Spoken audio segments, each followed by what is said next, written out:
Hola y bienvenidos a La Puerta del Norte. Hoy vamos a continuar con la serie de Outlaw Bayou, y más concretamente vamos a tener un primer acercamiento a algunas de las mecánicas que estoy planteando para el juego. Así que ya sabéis, es hora de entrar en materia. Lo primero que vais a ver, es cómo utilizo la localización que creé como primera pieza de arte conceptual, para crear rápidamente un conjunto de assets que podamos utilizar para la explicación de la parte mecánica. En este caso, decidí que los efectos de iluminación y contraste de la ilustración final no eran los más adecuados para este tipo de ejercicio, así que en su lugar utilicé un estado anterior en el que el escenario todavía mantenía una paleta de colores más simples y con los que resulta más fácil trabajar, aunque ya poseían un acabado y nivel de detalle adecuados para representar la dirección artística del juego. Cuando se trabaja en la producción artística y en el diseño de un producto de entretenimiento complejo como lo es un videojuego, es importante buscar siempre la manera más eficiente y cómoda de trabajar y prototipar ideas. Por supuesto, los escenarios finales de Outlaw Bayou sí contarán con un mood y una atmósfera que se correspondan con los establecidos en nuestro arte conceptual en su estado final, pero por ahora, hagámonos la vida un poquito más fácil. Ya mencionamos en vídeos anteriores cómo esa atmósfera densa y oleosa iba a ser algo característico y de gran importancia en la ambientación, narrativa, y en el apartado mecánico de Outlaw Bayou. Hoy vamos a ahondar un poco más en este aspecto concreto, ya que es hora de que hablemos de uno de los elementos clave del mundo de Outlaw Bayou, el aceite de basilisco. Como sabéis, una regla de oro en cualquier juego en el que existan enfrentamientos con disparos, es la inexcusable inclusión de barriles que explotan. Y aunque en la mayoría de los casos ni siquiera sabemos qué contienen dichos barriles, ni nos suele interesar dicho sea de paso, es un estándar de la industria que estos sean rojos. En nuestro caso, vamos a jugar un poco con estos convencionalismos e intentar crear algo un poquito distinto e interesante. Empecemos por explicar un poco el concepto detrás del ya mencionado aceite de basilisco. Ya hablamos en el vídeo anterior acerca del tipo de criaturas que habitan las localizaciones que exploraremos en el juego, siendo en su mayoría diferentes tipos de reptiles y anfibios antropomorfos.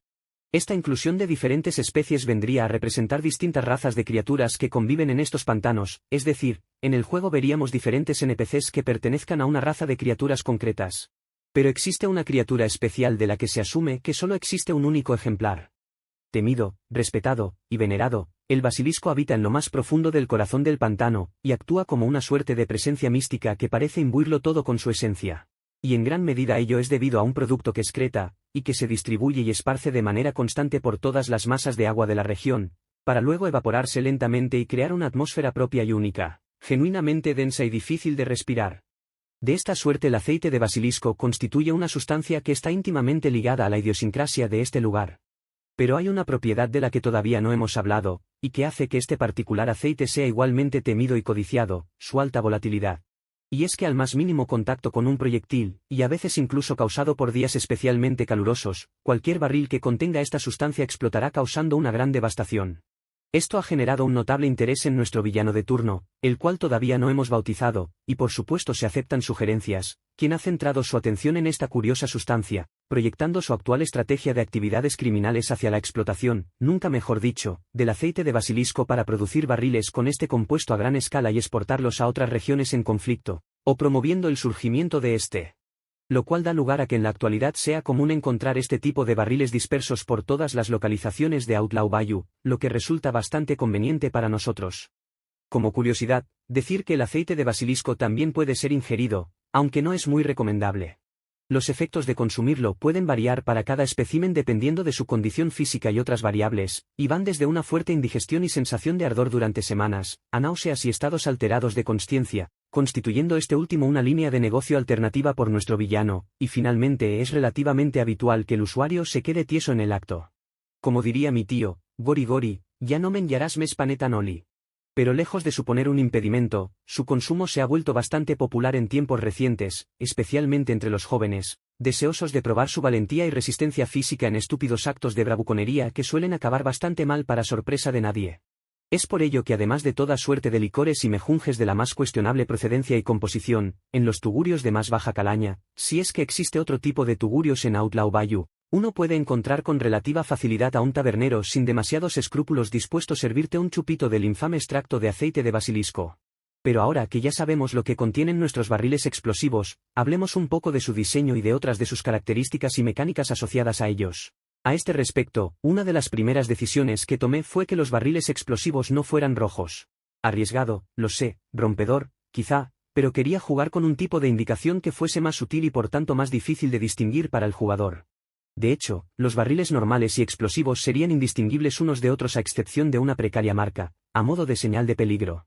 Pero finalmente decidí explorar la idea de que se tratase de una nota con algún símbolo distintivo y adherida al barril con un simple clavo, ya que esto presentaba una ventaja a la hora de implementar una mecánica de la que hablaremos más adelante. En cuanto al símbolo que represente la volatilidad del material que contiene, la primera opción que descarté fue la de una calavera genérica. Una alternativa que sí me gustó más consistía en representar al propio basilisco, pero ya que todavía no he diseñado a la criatura, y haciendo memoria de lo que decíamos al principio de no complicarnos la vida cuando estamos en la fase de explorar ideas, por lo pronto opté por utilizar una simple y convenientemente fácil de dibujar X. Antes de continuar, déjame decirte que este vídeo está patrocinado por mí mismo, y es que como ya he comentado en vídeos anteriores, soy artista freelance y a lo largo de los últimos años he trabajado creando arte para videojuegos y cómics entre otros, así que si tienes algún proyecto creativo y te gustaría contar con un ilustrador o artista conceptual, puedes ponerte en contacto conmigo utilizando el correo del canal. También puedes seguirme en mis redes para estar al tanto de todos mis proyectos artísticos y ayudarme a crecer y ganar exposición. 1.000.000 de gracias de antemano, y ahora sigamos con el vídeo.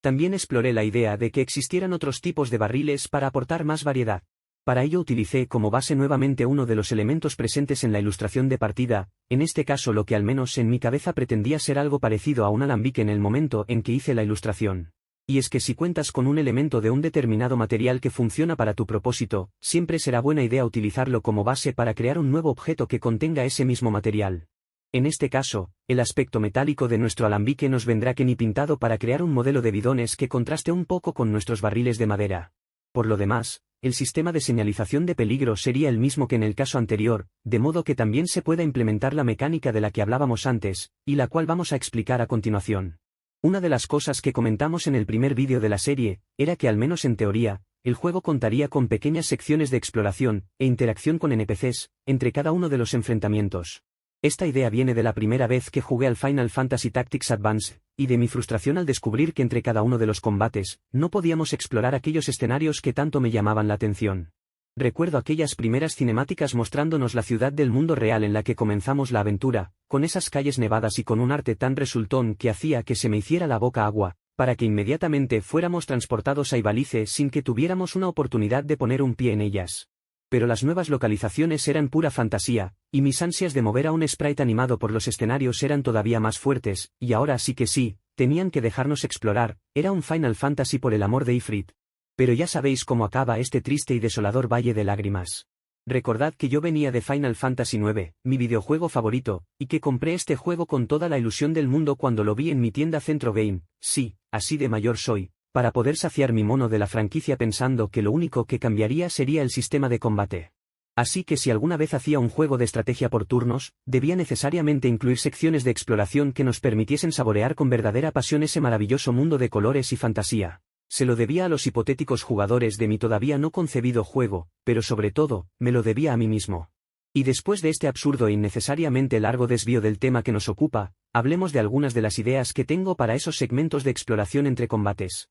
Además de las ya mencionadas interacciones con personajes no jugables, mejora de equipo y armamento, ampliación del lore, y posiblemente recolección de algún tipo de coleccionable, una posibilidad que empecé a contemplar fue la de que el jugador pudiese afectar de alguna manera a los escenarios en los que más tarde se llevarán a cabo los tiroteos. Y es que la idea es que estos enfrentamientos se produzcan en lugares que formen parte de los escenarios que primero recorreremos libremente. A modo de ejemplo, uno de los primeros combates del juego se producirá literalmente en la plaza del pueblo, y rodeado de las mismas viviendas, tiendas, y tabernas que momentos antes habríamos visitado. Pero además, lo que busco conseguir es que el propio jugador sea capaz de prever que en ese lugar, en algún momento, va a tener lugar el siguiente encuentro, permitiéndole adelantarse en cierta medida a los acontecimientos. Todos conocéis muy bien esa sensación cuando en un Uncharted llegas a una zona más o menos abierta y llena de coberturas, e inmediatamente sabes que los tiros no tardarán en empezar. Pues en Outlaw Bayou el concepto sería muy similar, solo que en este caso el jugador podría decidir realizar ciertas acciones que afecten al entorno, como inutilizar ciertas coberturas, eliminar o crear fuentes de luz,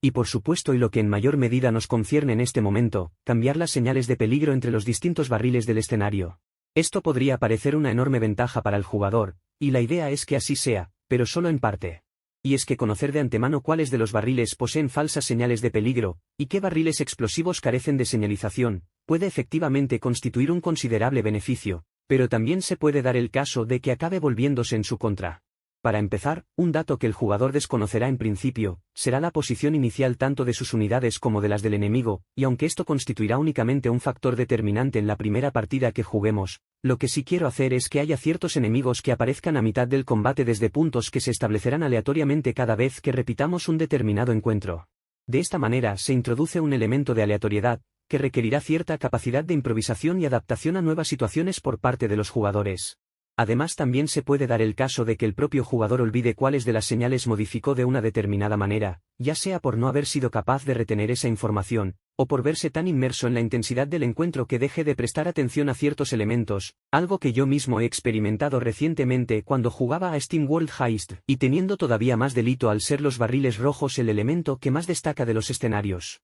Por último, otro factor que también puede afectar es el propio desarrollo del combate, ya que por mucho que el jugador planifique muy cuidadosamente una estrategia que consiste en atraer a sus oponentes hacia una zona con barriles explosivos no señalizados, es posible que las circunstancias del encuentro acaben llevando a alguno de los personajes jugables a una situación en la que no tenga más remedio que buscar refugio en su propia trampa. Pero puede que os preguntéis cuál es el objetivo de esta mecánica de modificar las condiciones iniciales del enfrentamiento, si al final todo se puede volver en tu contra. Pues bien, el objetivo es simplemente dotar al jugador de un elemento más con el que jugar y poder establecer sus estrategias, más allá de las acciones básicas como elegir el posicionamiento y la acción de sus unidades en cada turno, pero siempre teniendo en mente que Outlaw Bayou es un juego concebido para que sea necesario estar dispuesto a abrazar un cierto componente de caos. Es por todo ello que además de evitar el uso del color rojo, las propias señales como podréis apreciar no son particularmente vistosas o llamativas, ya que la idea es que precisamente sea necesario prestar una atención constante a nuestro entorno y los elementos que lo componen, antes de llevar a cabo cada una de nuestras acciones.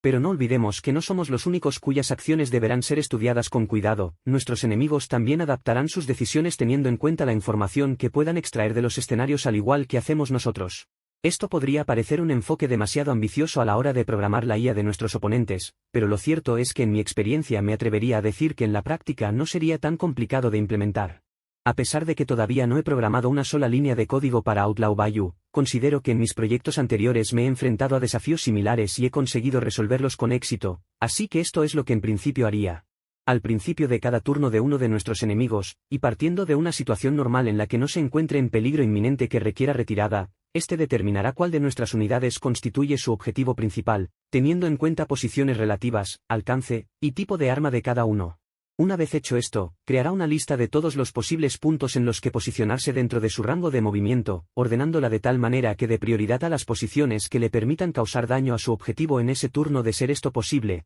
y entre ellas, aquellas en las que nuestro atacante pueda hacerlo desde una posición con una buena cobertura. Pero de manera paralela, también configurará una lista de las peores posiciones, aquellas que le dejen más expuesto, y especialmente aquellas que estén próximas a un barril explosivo, de tal manera que si su primera opción de posicionamiento adecuado coincide con alguna de estas últimas, automáticamente la descartará y pasará a la siguiente. O al menos habrá una mayor probabilidad de que lo haga atendiendo a otras posibles variables, como si está encolerizado o si su inteligencia es alta o baja. Pero el caso es que desde la perspectiva de las unidades enemigas, a la hora de establecer cuáles de los barriles contienen aceite de basilisco y cuáles no, darán por hecho que las señales que éstas poseen son fiables, haciendo que nuestras acciones previas al inicio del combate tengan una repercusión real y directa en el comportamiento de nuestros adversarios. Un aspecto algo más complicado de determinar es si esta mecánica sería verdaderamente viable a la hora de integrarla en Outlaw Bayou. Y es que cualquiera de vosotros que se haya enfrentado al desarrollo de un juego sabrá por experiencia que una cosa son las ideas geniales que se te ocurren siempre durante las primeras etapas del proyecto,